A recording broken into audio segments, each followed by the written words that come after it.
All right, my name is Andrew Weber. I am 21 years old, and I've been smoking for 6 years. Just looking at, can I spark this bitch up? Oh yeah. I got there at like 5:30. It's delightful.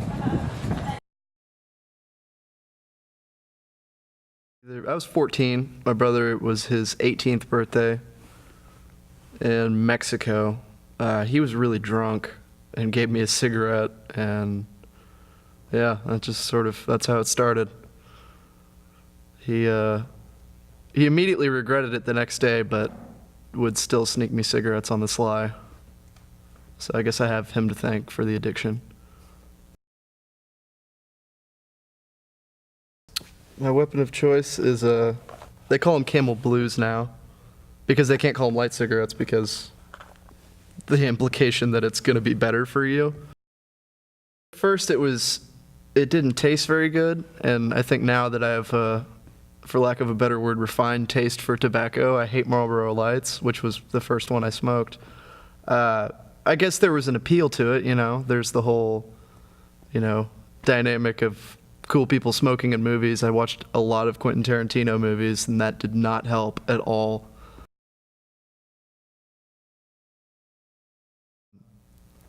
My mom smoked for probably 10 years, and my brother and I never knew it. She was good at hiding it. Not as much as she does now. She smokes probably a pack a day now of Winston cigarettes, which are also terrible.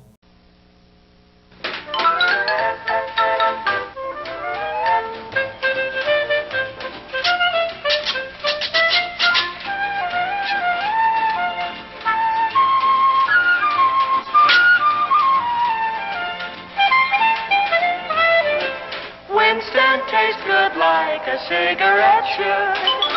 Winston tastes good like a cigarette should. It was one of those things where we'd find cigarette butts, and at that time I was probably 15. My brother was the senior, and he was probably 18, 19. So we were both smoking pretty frequently, and we kept finding cigarette butts that were foreign and were not the kind that we smoked. So it was kind of one of those come to Jesus moments and be like, so are you smoking? And she'd be like, no, I'm not smoking at all. And I mean, it got to a point where since I couldn't buy cigarettes, I would just realize, oh, she probably has cigarettes, and I would borrow some from her. Marlboro Ultralights. I'm really throwing some brand names in there. It's good advertisement. New Marlboro. Filter, flavor, flip-top box. Popular filter price.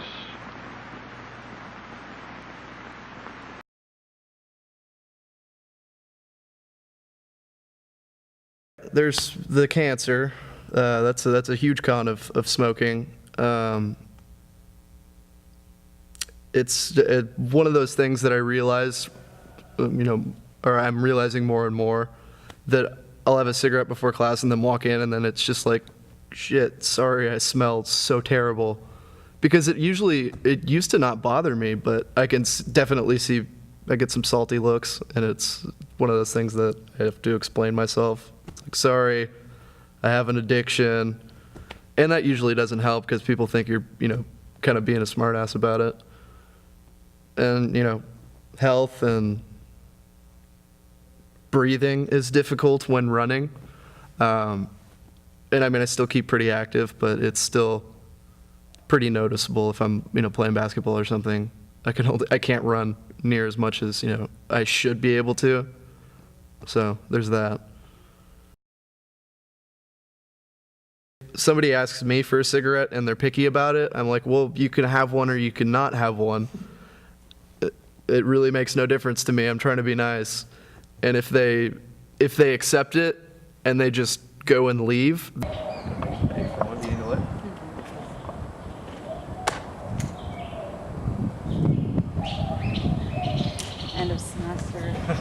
Tell me about it.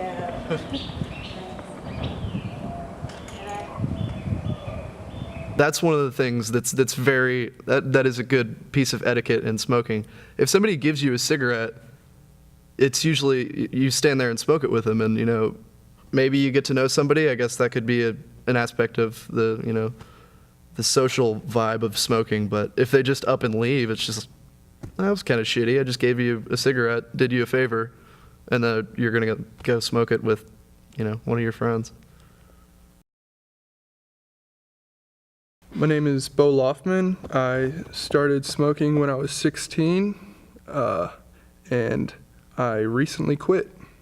And yeah, it wasn't too difficult for me.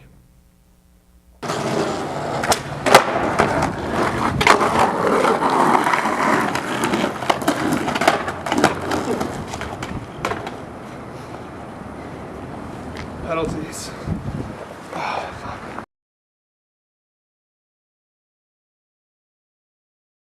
There was definitely like a random cigarette, like somewhere in there, the very, very first one. But I remember specifically starting to hang out with a friend that I hadn't hung out with in a long time. Like we just hadn't seen each other in a while, and he was smoking and asked me if I wanted one, and I was like, oh yeah. I like things that are well designed. This box is interesting and practical. Would you recommend Marlboro to your friends? I already have. And just like right then was like the first like click of like, okay, I smoke now. Like because he did, I thought he was cool. I don't know. Snow Fresh, filter cool. It was probably like 10th grade or something like that. Around 16, yeah. When I like bought a pack or got a pack from somebody because I wasn't old enough, I guess. But yeah, I think that there was like one gas station that like wouldn't card, and Dino's was the place. Dino's was the place that wouldn't card you, and yeah. So I started buying packs of cigarettes and thought I was hot shit. So yeah.